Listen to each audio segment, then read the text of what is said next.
Hi, everybody. I'm Reverend Therese Lee, and this is Unity Spiritual Center, Hilton Head Island, South Carolina.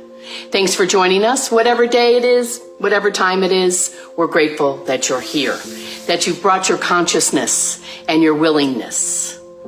Say with me, Amen. So let's start for a moment just thinking about what is it that we would like for ourselves to know. What is the question that we ask ourselves? The one I ask every day is, what is mine to do today to be spirit expressing in the world? So come up with a question. I say that even before I get out of my bed to get myself ready to go. So let's start in prayer, as we always do in Unity. And we move from the head to the heart space. And we breathe. We breathe in and we exhale. Let's do it again. Breathing in and exhaling. And this allows us then to move from the busyness of our mind to the sacredness and the stillness within our heart. Would it be okay if there was more peace in your world? Well, guess what? I'm here to tell you, you get to make that happen. I get to make it happen. We get to make it happen. So we're grateful that you're with us. As you join, go ahead and write in the box where you're from. And if you have a prayer request, who you are, of course, where you're from, if you have a prayer request or a prayer intention, and we'll add you to our lists.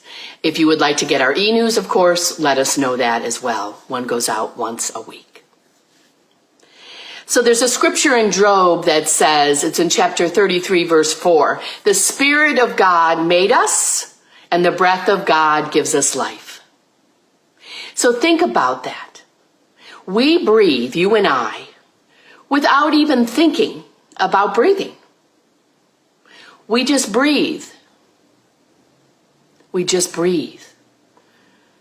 And in the Hebrew tradition, what we know is when they spell the word Yahweh, they leave out all of the vowels. And when they then say the word Yahweh, they're really without vowels. It's breathing Yahweh. Breathing in, Yah. Breathing out, breathing in and breathing out, saying the breath of God. So what I love about understanding different traditions, just the very breaths that we breathe is praising God. So we know this season that is coming into our lives. We know that they come and they go. So winter follows fall, spring follows winter, summer follows spring. So regardless of what time of year it is, what we know is that there's always a mystery, isn't there? Whether it's flowers blooming or trees having their leaves die and leave them. It's a perpetual unfolding. If we relate to, see all my beautiful plants, if we relate to nature as part of transformation, to visibly see what transformation looks like, then we can understand it better for ourselves. I want to tell you the story about a few of the other ways of looking at transformation. So think about the frog and where it got its beginnings. We know it begins as a little egg, and then in the fullness of time, the little egg will burst forth into a tadpole, which appears when you're looking into a pond like a little fish, right, swimming around. The wondrous part of this mystery of life is that soon enough, that little tadpole will actually grow legs in its own fullness of time and will walk upon the earth and swim in the ocean. Who would have thunk it, right? The same mystery of transformation unfolds in the butterfly. The butterfly begins as an egg. It's the creation story, isn't it? And then the little butterfly doesn't come out yet. No. So the egg turns into a little wiggly thing full of fur and lots of legs. It's called a caterpillar. And when it feels a little inner push in its life, the caterpillar gets still and creates a chrysalis around itself. And after time, and a bit in the goo, the chrysalis then allows for itself to present, so to speak, a winged creature that you and I call a butterfly.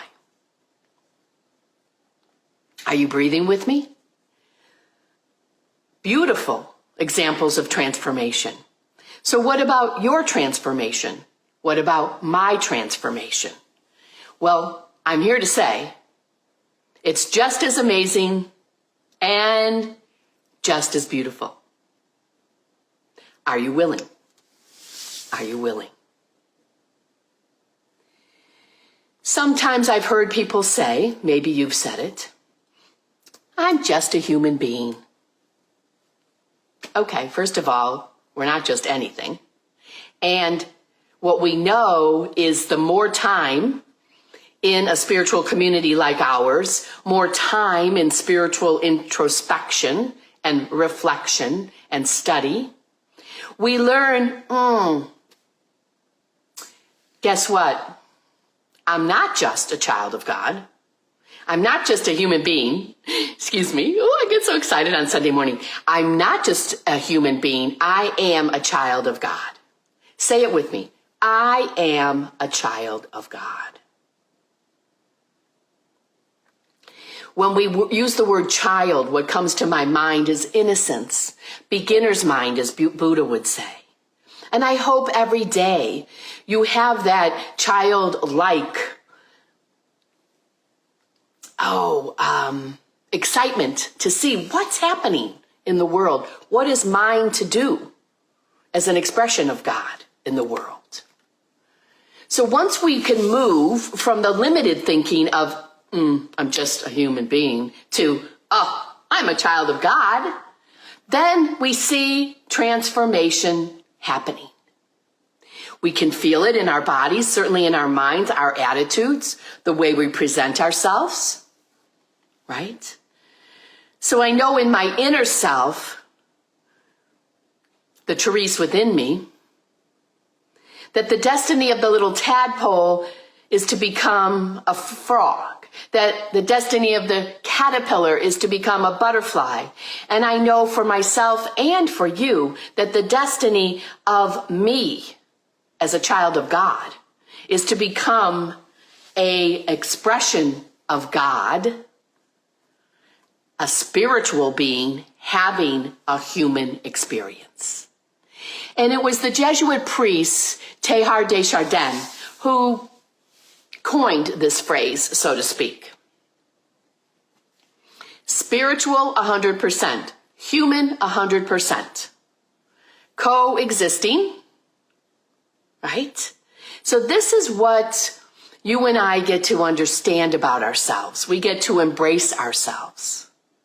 And when we see the human part of us, which shows up as ego and attitude and rolling the eyes and whatever else might come with that, when we see this, then we can go, wait a minute, that's not the truth of me.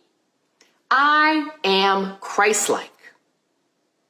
I have the same job description that Jesus had.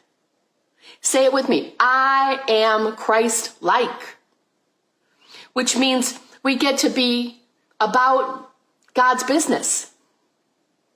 And we get to being about God's business once we've spent time in our own quiet, our own stillness, so we can hear the ever gentle whispers helping us understand. In Unity, we use Jesus as one of our way showers. People we try to emulate, right? Because Jesus was a person. Yes. So breathe with me. Very human, very divine. As my father would say, he wrestled with that every day of life.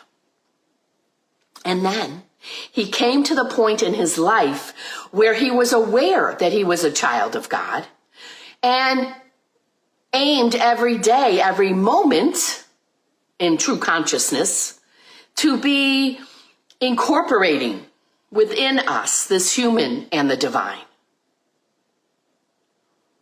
And what we're able to then see is through the teachings that you and I get to do the same thing. In the tapestry of our life, the threads are woven from our humanity and our divinity. That's why it's beautiful. That's why it's colorful. That's why you matter. That's why I matter. So as we walk through the seasons of life, you know, when we spend time with ourselves, I hope you spend a lot of time with yourself. What's going to happen is our soul, our consciousness, is going to invite us to again leave behind the old ways of thinking, the old ways of speaking, the old ways of judging, of living, and step into what Spirit is pushing us for, right? Pulling us upward, forward, for. Wooing us, so to speak. I think now more than ever we are being pulled by Spirit into the stage of life where we combine ourselves as human and divine. No stinking thinking. We honor that. My intention every day is to live for my divinity. And you know what? Truthfully, my humanity gets in the way. I got stopped at a stoplight when I wanted to go through the green. Person in front of me at whatever store has forgotten how to count in the 10 or less line. Someone cuts you off on the highway, right? Whatever it is, now's the time for us to embrace both human and divine. No separation. And yet you might say, well, Reverend Therese, you don't know. I'm having a baffling crisis. You're right, I don't know. And I honor the crisis that you are in, if that's so. And I'm going to ask you to look at it maybe differently. What am I supposed to learn from this situation I'm in? What am I supposed to know from that phone call I just received? What is this doctor's diagnosis trying to tell me? When we what ourselves, W-H-A-T, we empower ourselves to stand a little bit stronger, shoulders back, and to ask the question, is there more I need to understand? And then be real with yourself. I'm a little afraid.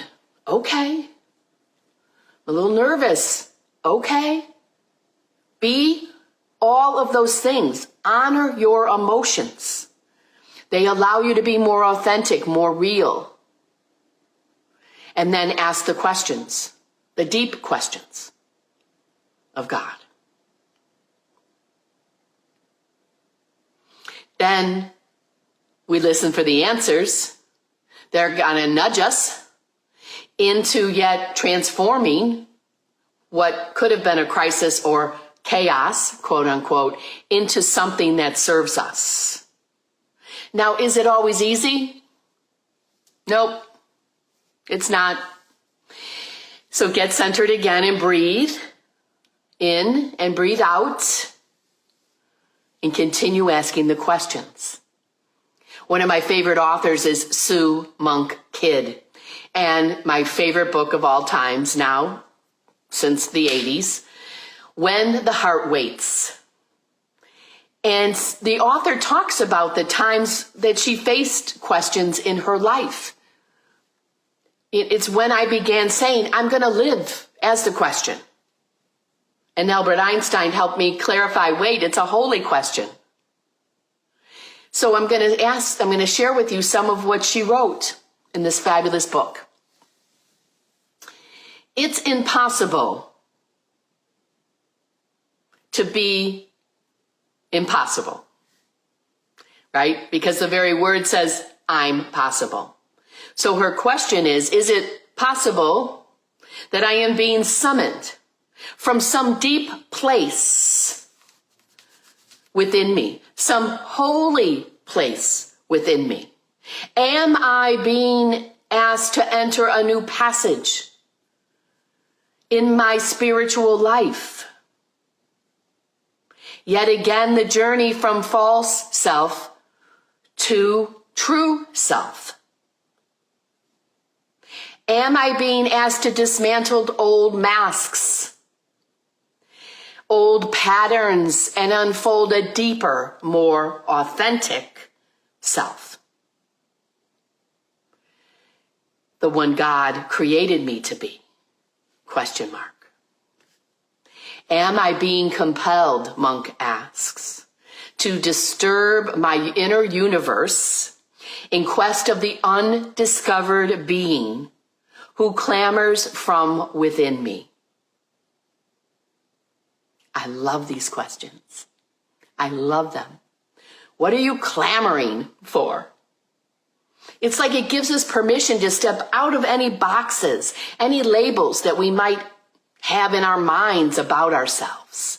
Stepping into, growing into, transforming yet again into our magnificent spiritual self. So I'm wondering, what are your questions?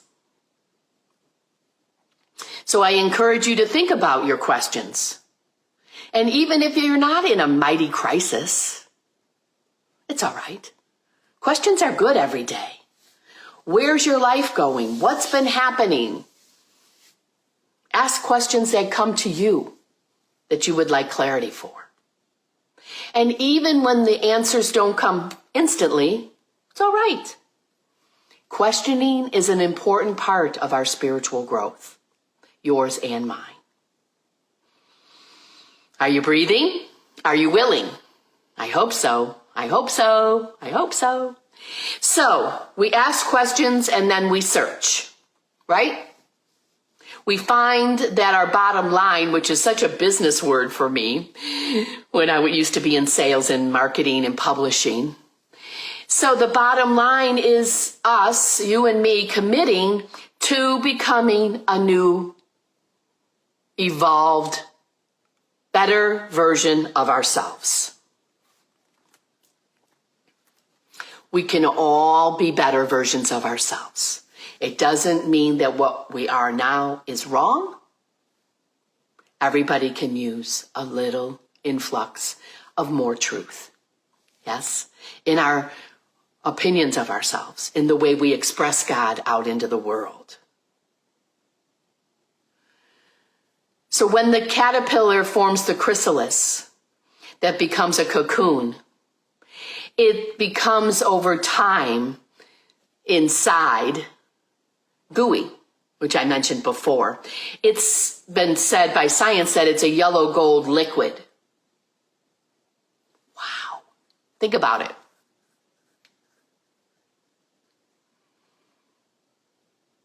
Sitting in the goo isn't a bad thing.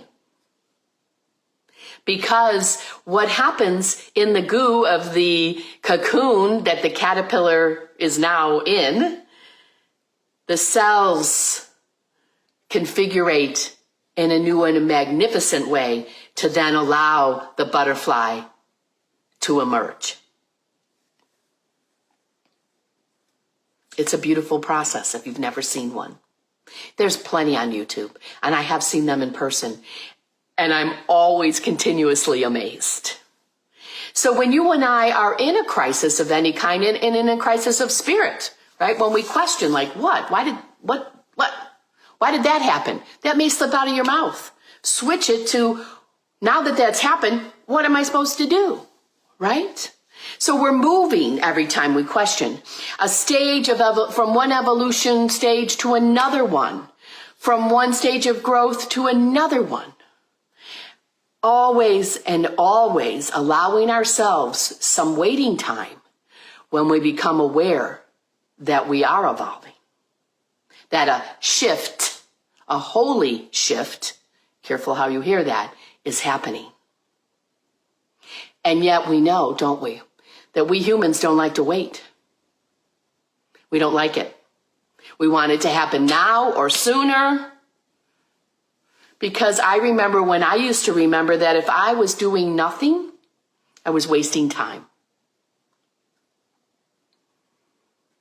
I'm so grateful that I don't think that every day anymore. Waiting doesn't mean you're doing time. You're doing nothing and wasting time, rather. It means instead, from this perspective, that the waiting is a deep introspection that we're doing. It's where we do our spiritual work. It's why quiet is necessary. And then what happens as we listen? The guidance starts to come. Spirit speaking, God directing. And we breathe. And we breathe. There's internal voices that pull us and push us. There's external voices that pull us and push us, right? So I'm asking you to let those go, the ones that are shaking you up, and get to the quiet voice within that encourages us to keep growing, to keep evolving. So our destiny is to go beyond just the human part of us, to embrace spiritual insights when they come, to embrace the divinity that each of us is, to allow the becoming, to become spiritually strong, to allow ourselves to be Christ-like, Spirit-led. Then there has to be time in between for the holiness to do its work within us. It's a beautiful process. So on the days when there's conflict or stress, know that there's a different way of being. Peaceful, inspired by the Spirit that leads us, that is us, that presents as us. So take a moment, close your outer eyes, and acknowledge to yourself, I am more than my eyes can see. I am more than my eyes can see. We acknowledge in this moment that we are one with God, that the Spirit of all that is great and good is within us. We embrace our divine essence. And we breathe and we exhale. And we do it again. We breathe and we exhale. And we allow. We allow our divinity. We remember that the very word alone means all one, A-L-O-N-E. So we can never be alone, you and I. We are always one in spirit and connected. The Holy Spirit as close as our breath, and the God of our understanding as close as our heartbeat. So let's be quiet together in this awareness as we honor our divinity.